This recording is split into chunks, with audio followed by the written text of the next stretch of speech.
लेखिकाओं में अपना विशिष्ट स्थान रखने वाली कृष्णा सोबती का जन्म 18 जनवरी सन 1925 ईस्वी को पाकिस्तान के गुजरात नामक स्थान पर हुआ था।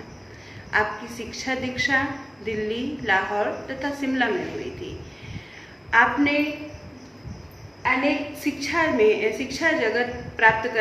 प्राप्त करने के बाद आपने अपने साहित्य जगत को अनेक उपलब्धियां प्रदान की। उनकी साहित्यिक उपलब्धियों की चर्चा बच्चों हम कुछ इस प्रकार करते हैं। कृष्णा सोबती ने नारी जीवन के यथार्थ चित्रण, नारी जीवन की विसंगतियों का चित्रण, निम्न मध्यम वर्गीय परिवारों की समस्या एवं भारत पाकिस्तान विभाजन की समस्या की विषय वस्तु पर अब अनेक साहित्य की रचना की है। उन्होंने उपन्यास, कहानी और रेखा चित्रों की रचना की है। आपके पाठ्यक्रम में मियां नसीरुद्दीन नामक पाठ उन्हीं का लिखा हुआ शब्द चित्र एवं संस्मरण है। संस्मरण का तात्पर्य बच्चों, लेखिका अपने स्मरण के द्वारा किसी परिचित व्यक्ति को या किसी जानी पहचानी घटना को शब्दों के माध्यम से इस प्रकार वर्णन प्रस्तुत करती है कि पाठक या श्रोता के समक्ष समूचा चित्र उपस्थित हो जाता है। आइए हम कृष्णा सोबती के साहित्यिक उपलब्धियों पर चर्चा करते हैं। कृष्णा सोबती ने जो उपन्यास लिखे थे उनके जिंदगी नामा, दिलो दानिश, ए लड़की और समय सरगम, इन्होंने ये 4 उपन्यास लिखे थे। कहानियाँ मित्रों मरजानी, ये कहानी बहुत ही प्रसिद्ध कहानी संग्रह है। डार से बिछड़ी, बादलों के घेरे में और सूरजमुखी अंधेरे की, ये कृष्णा सोबती की कहानियाँ हैं। बच्चों, संस्मरण या शब्दचित्र संग्रह शब्दों के आलोक में और हम हस्मत, हमारा जो उपरोक्त निबंध जिस मियां नसीरुद्दीन है वो उनके निबंध संग्रह हम हस्मत से लिया गया है। कृष्णा सोबती को साहित्य जगत की अतुलनीय सेवा के लिए विभिन्न प्रकार के साहित्यिक सम्मान प्रदान किए गए थे। उन सम्मानों में साहित्य अकादमी सम्मान, हिंदी अकादमी द्वारा प्रदत्त सम्मान एवं शिरोमणि सम्मान प्रमुख है। मियां नसीरुद्दीन पाठ को पढ़ने से पहले बच्चों, हम कृष्णा सोबती की भाषा शैली पर थोड़ा सा प्रकाश डालना चाहेंगे। कृष्णा सोबती ने मियां नसीरुद्दीन का चित्रण करते समय जिस पृष्ठभूमि के व्यक्तित्व का चित्रण किया है, उसी पृष्ठभूमि से जुड़ी हुई भाषा शैली का भी प्रयोग किया है। उनकी भाषा में सरल, सहज एवं बोधगम्य है। बहुत ही सरल एवं रोचक शब्दों में उन्होंने मियां नसीरुद्दीन के चरित्र का वर्णन किया है और उस वर्ग विशेष की शब्दावली को प्रचुर मात्रा में अपने इस संस्मरण में प्रयुक्त किया है, जैसे मरहूम, वालिद, खुराफात, पेशा, जहमत जैसे उर्दू के शब्दों की प्रधानता इस निबंध में देखने को मिलती है। ठिये पर, वालिद मरहूम के उठ जाने पर या अनेक मौसमों की मार से पका चेहरा, पेशानी पर मजे हुए कारीगर के तेवर, इस प्रकार के मुहावरों का प्रयोग करते हुए लेखिका ने एक रोटी बनाने की कला में प्रवीण नानबाइयों के जीवन चरित्र का वर्णन मियां नसीरुद्दीन पाठ में बहुत ही सुंदर ढंग से किया है। बच्चों, आज हम सभी मियां नसीरुद्दीन पाठ का अध्ययन करते हैं।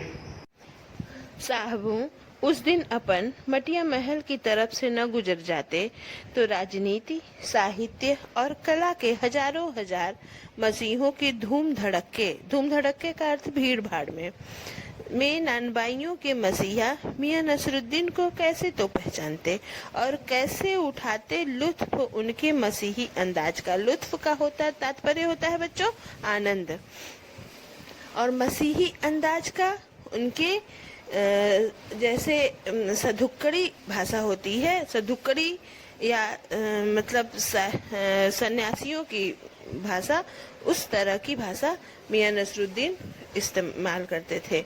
अब बच्चों, मियां नसरुद्दीन पाठ की भाषा से ही आप समझ सकते हो कि लेखिका ने इस प्रकार, हिंदी की एक बहुत ही प्रमुख लेखिका है और उन्होंने इस प्रकार की भाषा का प्रयोग क्यों किया है। लेखिका जिस प्रकार की परिदृश्य का वर्णन करना चाहती हैं, चूंकि कृष्णा सोबती की भाषा बहुत ही सरल एवं सहज, भावानुकूल एवं व्यवहारिक है। एक नानबाई की भाषा में उर्दू शब्दों की अधिकता होती है और इसी कारण से लेखिका ने अपनी भाषा में उर्दू शैली के अधिकांश शब्दों का प्रयोग किया है।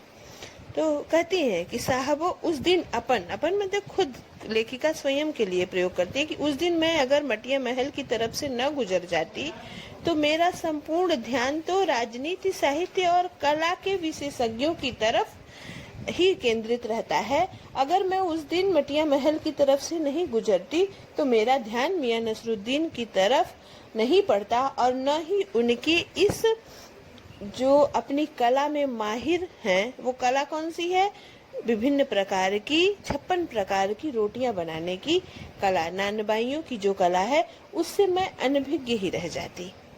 अब समूची घटनाक्रम का वर्णन करते हुए कहती हैं, हुआ यह कि हम एक दोपहरी जामा मस्जिद के आड़े पड़े मटिया महल के गढ़ैया मोहल्ले की ओर निकल गए। लेखिका एक दिन दोपहर को जामा मस्जिद के बगल में मटिया महल की तरफ निकल रही थी। एक निहायत मामूली अंधेरी सी दुकान, निहायत मतलब बिल्कुल अंधेरी, सामान्य सी दिखने वाली अंधेरी सी दुकान में कुछ आटे सनने की ध्वनि आ रही थी। कहते दुकान पर पटापट आटे का ढेर सनते देख ठिठके, सोचा सिवैयों की तैयारी होगी, पर पूछने पर मालूम हुआ खानदानी नानबाई मियां नसरुद्दीन की दुकान पर खड़े हैं।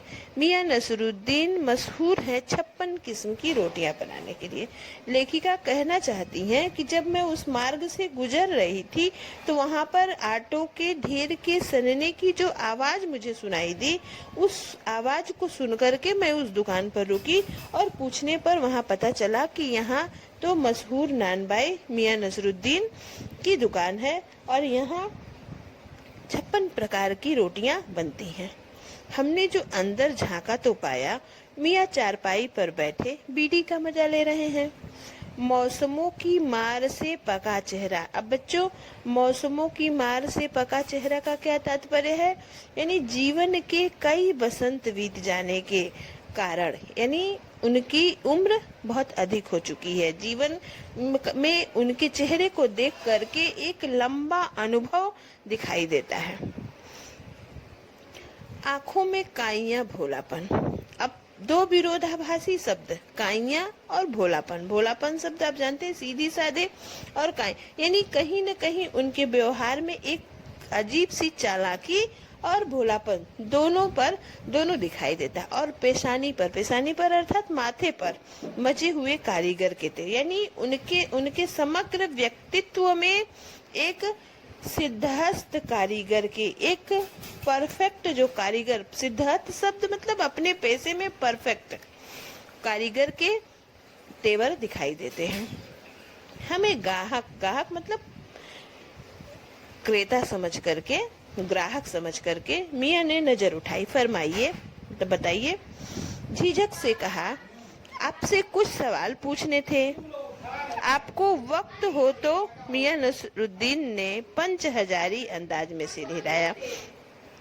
मियां नसरुद्दीन सिर हिलाते हुए बोलते हैं, आपको वक्त हो तो निकाल लेंगे थोड़ा वक्त। जैसे वो मानो ये प्रदर्शित करना चाहते थे कि वह बहुत अधिक बिजी हैं, बहुत अधिक व्यस्त हैं, परंतु लेखिका के लिए समय निकाल लेंगे। पंचहजारी अंदाज मतलब 5000 सेना का अधिपति, जैसे कोई बहुत बड़ा व्यक्ति हो और वह बहुत व्यस्त व्यक्ति हो और वह लेखिका के लिए समय निकाल रहा है।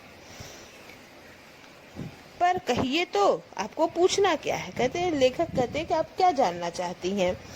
फिर घूर कर देखा और जोड़ा, मियाँ कहीं अखबार नवीस तो नहीं है। अखबार नवीस का तात्पर्य बच्चों पत्रकार से होता है। मियाँ नसरुद्दीन को पत्रकारों से बहुत चिढ़ थी। उन्हें समाचार पत्र लिखने वाले, बनाने वाले और पढ़ने वाले दोनों को ही वो बेकार समझते थे। कहते हैं, मियाँ कहीं अखबार नवीस तो नहीं है, यह तो खोजियों की खुराफात है।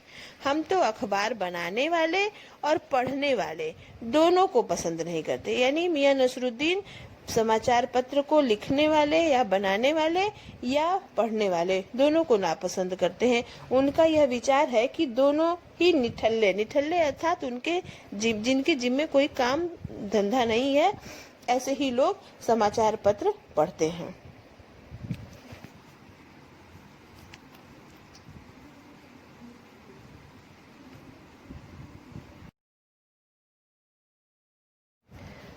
मियाँ नसरुद्दीन समाचार पत्र बनाने वाले और पढ़ने वाले दोनों को ही निठल्ला समझते हैं। हाँ, कामकाजी आदमी को इससे क्या काम। खैर, आपने यहाँ तक आने की तकलीफ उठाई ही है तो पूछिए क्या पूछना चाहते हैं। मियाँ नसरुद्दीन लेखिका से कहते हैं कि जब आपने यहाँ तक आने का कष्ट उठा लिया है तो बताइए क्या जानना चाहती हैं। पूछना यह था कि किस्म किस्म की मतलब भिन्न भिन्न प्रकार की रोटियां बनाने का इल्म मतलब तरीका आपने कहाँ से हासिल किया, कहाँ से प्राप्त किया। यानी लेखिका मियाँ नसरुद्दीन से प्रश्न करती हैं कि इतने विभिन्न प्रकार की रोटियां बनाने की कला को आपने कहाँ से सीखा। मियाँ नसरुद्दीन ने आंखों के कंचे हम पर फेर दिए। कंचे अर्थात गोलियां। यानी वो अपनी गोल गोल आंखें तरेर करके लेखिका की तरफ रुख किए। फिर तरेर कर बोले, क्या मतलब, पूछिए साहब। नानबाई इल्म लेने कहीं और जाएगा। यानी जो नानबाई है वो रोटी बनाने की कला को सीखने के लिए कहाँ जाएगा। क्या नगीना साज के पास। नगीना साज अर्थात जो जेवर आदि में नगीना बनाते हैं। क्या आईना साज, क्या दर्पण बनाने के पास, या मीना साज के पास, या रफूगर, रंगरेज या तेली तबोली से सीखने जाएगा। मियाँ नसरुद्दीन अब लेखिका के प्रश्नों का टेढ़ा जवाब देते हैं और कहते हैं कि मैं रोटी बनाने की कला को सीखने के लिए कि नगीना साज या आईना साज या मीना साज या रफूगर मतलब जो कपड़े फटे हुए कपड़ों को रिपेयरिंग का कार्य करते हैं, रंगरेज जो कपड़े को रंगने का कार्य करते हैं, या तेली तबोली तेल बेचने का काम करने वाले लोगों को। कह रहे हैं कि रोटी बनाने की कला है तो निसंदेह नानबाइयों से ही सीखा होगा। इन विभिन्न प्रकार के व्यवसायों से तो सीखा नहीं होगा। क्या फरमा दिया साहब, यह तो हमारा खानदानी पेशा ठहरा है। मियाँ नसरुद्दीन कहते हैं कि वह उनकी खानदानी पेशा मतलब व्यवसाय है। हाँ, इल्म की बात पूछिए तो जो कुछ भी सीखा अपने वालिद उस्ताद, वालिद मतलब अपने पिता से, उस्ताद मतलब गुरु से, पिता ही हमारे गुरु रहे हैं। मतलब यह कि घर से निकले कि कोई पेशा अख्तियार करेंगे। कह रहे कि हम घर से नहीं निकले कि हम आज जैसे जिस प्रकार आज के युवा घर से निकल करके नौकरी की तलाश में भटकते हैं, मियाँ नसरुद्दीन कहना चाहते हैं कि हम इस प्रकार घर से कभी नहीं निकले। हमने अपने जीवन में अपने माता पिता से या अपने दादा से जो व्यवहारिक ज्ञान प्राप्त किया था, उनकी मृत्यु के बाद हम उन्हीं के स्थान पर आकर के बैठ गए और अपने पैतृक व्यवसाय को हम आगे बढ़ाए।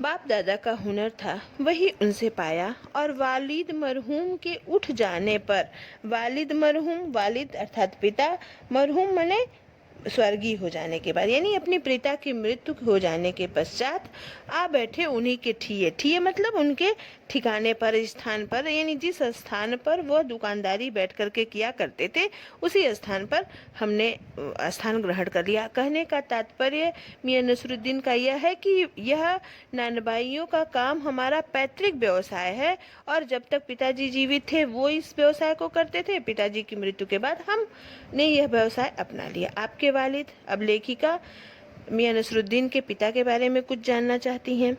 मियां नसरुद्दीन की आंखें लम्हा भर को किसी भट्ठी में गुम हो गईं। लगा गहरी सोच में है, फिर सिर हिलाया। क्या आंखों के आगे चेहरा जिंदा हो गया? हाँ, हमारे वालिद साहिब मशहूर थे मियां बरकत शाही नानबाई गढ़ैया वाले के नाम से, और उनके वालिद यानी हमारे दादा थे आला नानबाई मियां कल्लन। अब लेखिका जब मियां नसरुद्दीन से उनके पूर्वजों के बारे में बात करती हैं तो लेखक मियां नसरुद्दीन कहीं क्षण भर के लिए जैसे मानो अपने पिता और अपने दादा का स्मरण करते हुए यादों में कहीं खो जाते हैं और बताते हैं कि मेरे पिता का नाम मियां बरकत शाही नानबाई गढ़ैया वाले था और दादा का नाम मियां कल्लन था। आपको इन दोनों में से किसी की भी कोई नसीहत याद हो? नसीहत मतलब उपदेश। नसीहत काहे की मियां? काम करने से आता है, नसीहतों से नहीं। हाँ, मियां नसरुद्दीन की भाषा शैली की एक प्रमुख विशेषता बच्चों ये हमें देखने को मिलती है कि वो लेखिका के किसी भी प्रश्न का सरल सीधे शब्दों में उत्तर नहीं देते हैं। वो या तो व्यंग्यात्मक उत्तर देते हैं या मजाकिया लहजे में उत्तर देते हैं। अब यहाँ लेखिका जब पूछती हैं कि अपने इस व्यवसाय से संबंधित आपके पिता या दादा की कोई नसीहत आपको याद है, तो कहते हैं काम करने से आता है, नसीहत से नहीं आता है। वजह फरमाया, यानी ठीक ही कहा आपने, पर यह तो बताइए ही कि जब आप इस काम पर लगे तो वालिद साहब ने सीख के तौर पर कुछ तो कहा होगा, अगर आपके पिता ने आपको सीख के तौर पर कुछ बताया होगा। नसरुद्दीन साहब ने जल्दी जल्दी 2-3 कस खींचे, यानी अपने सिगरेट जो या बीड़ी जो पी रहे थे उसको पी करके अपना गला साफ करके बड़े अंदाज से बोले, अगर आपको कुछ कहलवाना ही है तो बताए दिए देते हैं। आप जानो, जब बच्चा उस्ताद के यहाँ पढ़ने बैठता है तो उस्ताद कहता है कह अलिफ, बच्चा कहता है अलिफ, कह बे, बच्चा कहता है बे, कह जीम, बच्चा कहता है जीम। इस बीच उस्ताद जोर का हाथ सिर पर धरता है और शागिर्द चुपचाप परवान करता है। समझे साहिब, एक तो पढ़ाई ऐसी और दूसरी बात बीच में छोड़ सामने से गुजरते मीर साहब को आवाज दे डाली, कहो भाई मीर साहब, सुबह न आना हुआ क्यों? इन पंक्तियों के माध्यम से जब लेखिका जो है मियां नसरुद्दीन से उनकी शिक्षा दीक्षा के बारे में पूछती हैं तो लेखिका ये कहती हैं कि जिस प्रकार शिक्षक बच्चे को अलिफ बे जीम पढ़ना सिखाता है, यह होती है एक पढ़ाई जिसमें बच्चे को विद्यालय में कच्ची पक्की या दूसरी क्लास में, और एक दूसरी पढ़ाई होती है जिसमें बच्चा न पक्की में बैठता है न कच्ची में, न और सीधे जा बैठता है तीसरे क्लास में। तो आप बताइए उन 3 कक्षाओं का क्या हुआ, तीसरे में क्यों बैठाया गया? जब लेखिका इसका उत्तर नहीं दे पाती हैं तो वे स्वयं समझाते हैं कि हमने पहले बर्तन धोया, भट्ठी बनाना सीखा, भट्टी जलाना सीखा, तो अंत में नानबाई का कार्य सीख गए। बच्चों, इस पैराग्राफ में मियां नसरुद्दीन शिक्षा के 2 माध्यमों के बारे में चर्चा करते हैं। बच्चों, शिक्षा के 2 माध्यम हैं, एक औपचारिक और एक अनौपचारिक। बच्चों, जब बच्चा विद्यालय आता है तो वहाँ बैठ करके वह प्रारंभिक तौर पर पहले का कहरा सीखता है, उसके बाद मात्राएं सीखता है, उसके बाद वो वाक्य बनाना सीखता है। इसी तरह से, परंतु घर में बहुत से काम ऐसे होते हैं जो हम अपनी माता को करते हुए या अपने पिता को करते हुए देख करके अनुभव के आधार पर सीख जाते हैं। तो जो विद्यालय में हम सीखते हैं वो शिक्षा का औपचारिक माध्यम है, परंतु जो हम घर में सीखते हैं वो शिक्षा के अनौपचारिक माध्यम है। दोनों माध्यम से बच्चा शिक्षा ग्रहण करता है। और यहाँ पर मियां नसरुद्दीन अपनी बात को स्पष्ट तो नहीं कहते हैं, परंतु वो कहना यही चाहते हैं कि शिक्षा के अनौपचारिक माध्यम की ओर संकेत करते हैं कि बहुत सी चीज़ें, कहते हैं ना, मैंने आटा गूंथना नहीं सीखा होता, भट्टी बनाना नहीं सीखा होता, भट्टी जलाना नहीं सीखा होता, तो क्या मैं इस स्थान पर पहुंच पाता। अर्थात मैंने अपने परिवार में रह करके अपने पिता और अपने दादा के साथ अनौपचारिक माध्यम से इस कला को सीखा, तभी आज मैं इस कार्य में सिद्धहस्त हो सका हूँ।